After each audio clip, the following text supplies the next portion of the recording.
Parandur airport project பறந்து போகும்போதே விஜய் மேலே இருந்த கொஞ்ச நஞ்ச ஹோப் கூட எனக்கு குறைஞ்சு போச்சு. இதுக்கப்புறம் அவர் எப்படி டர்ன் அரவுண்ட் பண்ண போறாருன்னு தான் நான் ரொம்பவே எதிர்பார்ப்பேன்.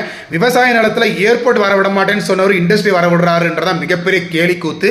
கீர்த்தனா அமைச்சர் புஷி ஆனந்த், விஷ்ணு ரெட்டி, ஜான் ஆரோக்கியசாமி, அப்புறம் ஆதவ் அர்ஜுனா பேரை குறிப்பிட்டு இவங்களால தான் எனக்கு சிவகாசி சீட்டு கிடைச்சிச்சுன்னு சொல்லும் போதே அங்கே பவர் செக்டர் பிரிஞ்சிருக்குன்னு தெரியுது. இப்போ பரந்தூர்ல டிஎம்கே காரங்கெல்லாம் லேண்டை வாங்கி வச்சிருக்காங்க. உங்க ஈகோல கேன்சல் பண்ணிட்டீங்க. இப்போ நீங்க வேற பக்கம் நீங்க எந்த ப்ராஜெக்ட் நீங்க கொண்டாந்தாலும் இந்த கூட்டம் ரியல் எஸ்டேட்ல இன்வெஸ்ட் பண்ணாதுன்றது என்ன உத்தரவாதம் நீங்க கொடுப்பீங்க?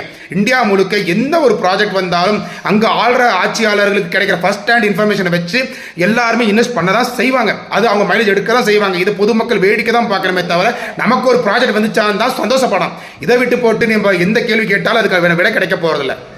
எனக்கு ஒரு விவசாயி நிலத்தெல்லாம் அழிச்சிட்டு சோர்த்துக்கு என்னடா பண்ணுவேன்னு ஒருத்தருங்க மெசேஜ் கேட்டாங்க.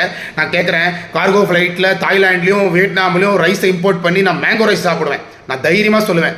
ஏன்னு கேட்டால் அது ஆணவத்தில் சொல்கிறேன்னு நினச்சாலும் பரவாயில்ல. ஏன்னா இந்தியாவில் ரைஸுக்கு தட்டுப்பாடு கிடையாது. We are also exporting. இங்கே இத்தனை ரைஸ் உற்பத்தி இருந்தாலும் ரைஸ் ஏன் இருக்குது தெரியுமா? ஏன்னா காஸ்ட் ஆஃப் ப்ரொடக்ஷன்னால தான் இங்கே ரைஸுக்கு தட்டுப்பாடு கிடையாது. இன்னொன்று என்ன உங்களுக்கு சொல்ல கடமைப்பட்டிருக்கேன். ஏன்னா இந்தியாவில் எந்த ஒரு ப்ராஜெக்ட் நீங்கள் எடுங்க, ஹைவேஸாக இருக்கட்டும், கவர்மெண்ட் பில்டிங்ஸாக இருக்கட்டும், அப்பார்ட்மெண்ட்ஸாக இருக்கட்டும், இல்லை பெரிய பெரிய ஊராக இருக்கட்டும், வெறும் 10 கிலோமீட்டர் இருந்த ஊருங்கெல்லாம் இன்றைக்கி 50 கிலோமீட்டர் 100 கிலோமீட்டர் ஆயிருக்குன்னா எல்லாமே விவசாய லேண்ட் தான் ஆயிருக்கு. ஏன் மேட்டூர் டேம் கூட பல ஊரை அழிச்சு பல குடும்பங்களை அழிச்சு தான் டேம் மாறிச்சு. அப்போ எவனாவது கேட்டீங்களா? உங்களுக்கு மேட்டூர் டேம் வேணும், தண்ணி வரணும், அங்கே எவனோ விவசாயி போனால் பரவாயில்ல தானே வேடிக்கை பார்த்தீங்க. நாளைக்கு இந்த மாதிரி நிறைய ப்ராஜெக்ட் இருக்கதான் செய்யும். ஸோ அக்ரிகல்ச்சரை வச்சு மிரட்டாதீங்க. இங்கே ப்ரோக்ரஸை யாரும் தடுக்க முடியாது.